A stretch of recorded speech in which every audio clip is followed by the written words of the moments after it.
안녕하세요. 지식을 투척하는 투척박사입니다. 요즘 날씨가 너무 덥죠.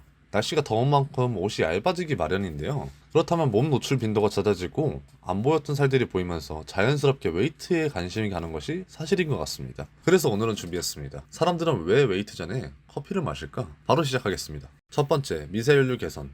헬스 매거진에 따르면 일본 연구자들은 최근에 커피를 정기적으로 마시지 않는 사람들이 디카페 커피에 비해 일반 커피를 5온수 마신 후 미세혈류가 30% 증가했다고 합니다. 혈액순환이 개선되면 일반적으로 운동 능력을 증가하는 산소 공급량이 향상된다고 하네요.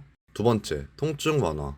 특징 기사는 운동 1시간 전에 참여자가 느끼는 근육통 레벨을 낮춘다는 사실을 일리노이드 대학 연구팀이 발견했으며 이 연구 결과는 많은 주목을 받고 있습니다. 통증 완화는 고강도 운동이 엄청 중요한 역할을 하는데요. 2007년 3월 통증 저널이 게재된 조지아대의 연구를 발표한 논문에 따르면 운동 1시간 전에 커피를 2컵 정도 마신 참가자들은 운동을 마친 후 최대 48% 근육통이 감소했다고 합니다. 근육통 감소 효과를 기대해 본다면 아스피린 복용도 있는데요. 아스피린 같은 경우에는 25% 근육통이 감소했다고 하는데 하지만 약은 약사에게 상담받고 복용해야겠죠? 세 번째, 지구력 증진.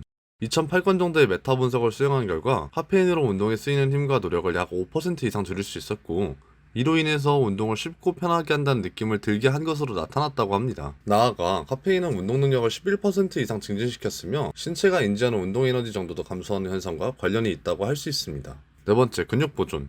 오리 박사에 따르면 커피가 신경세포로 불리는 성장인자를 분비하도록 두뇌 내 메커니즘을 촉발시킨다고 합니다. 두뇌 외에서 성장인자 또한 근육 자체를 발현함으로써 근육이 가장 중요한 요소인 신경모터를 지지합니다. 신경운동이 없으면 근육은 점화장치 없는 엔진이나 마찬가지고요. 신경모터의 저하는 노화와 관련된 근육 위축을 설명해주는 과정 중 일부입니다. 결론적으로 커피를 마시면 더 젊은 근육 조직을 유지하는 데 도움이 됩니다. 간단하게 알아봤는데요. 이 내용을 보시면 커피보다는 카페인에 집중되어 있는 걸 알 수 있습니다. 물론 그렇죠.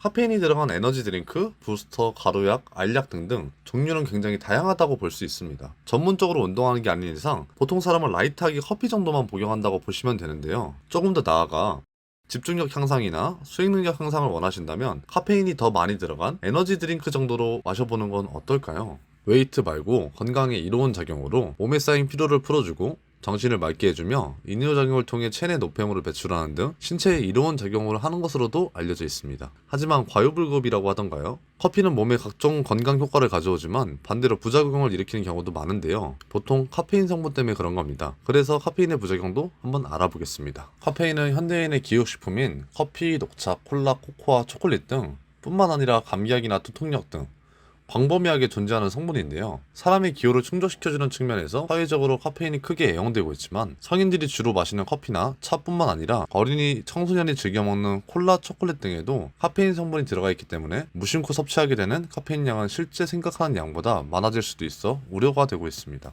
카페인은 몸의 교감을 항진시켜 각종 이상을 불러올 수 있고 대부분의 커피를 많이 마셨을 때 증상이 발생하지만 일부 카페인 민감성인 사람은 단 한 잔의 커피 섭취만으로도 몸에 변화가 나타날 수 있습니다. 커피 중단을 알려주는 부작용은 다음과 같습니다. 두통, 불면, 짜증, 긴장, 잦은 배뇨 또는 배뇨 조절 불가능, 빠른 심장박동, 근육 떨림 중 하나라도 나타나면 커피를 중단하거나 디카페인 커피를 바꾸는 것이 좋습니다. 미국 메이오 클리닉에 따르면 특정 약을 복용하는 사람도 커피를 마시지 않는 것이 좋다고 하니 병원에 가서 진찰을 받거나 약국 가서 약을 살 때는 커피를 마셔도 되는지 물어보는 것도 좋겠네요. 만약 해당 특정 약과 같이 복용하게 된다면 카페인 부작용을 증대시킬 수 있습니다.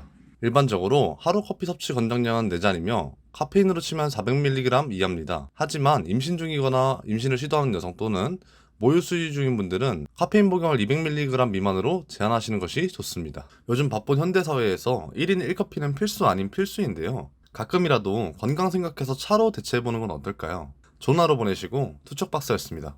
감사합니다.